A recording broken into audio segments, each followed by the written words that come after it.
Hey guys, it's Sean from RecPro.com. Thanks for joining us for this installment of our video blogs, 3 benefits of living full-time in an RV.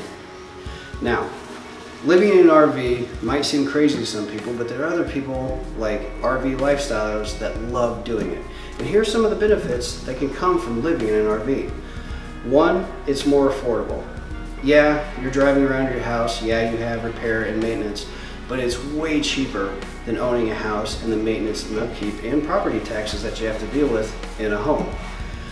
Another benefit is that it promotes healthy lifestyle. When you're out in your RV, when you're at the campgrounds, you're either walking, hiking, doing all kinds of outdoor sports and activities. There's a lot that you're doing when you're in an RV. It's not a sedentary lifestyle.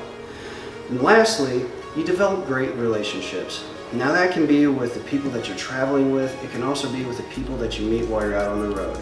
One of the biggest things to do is get together with a community of RVers when you get to a campground.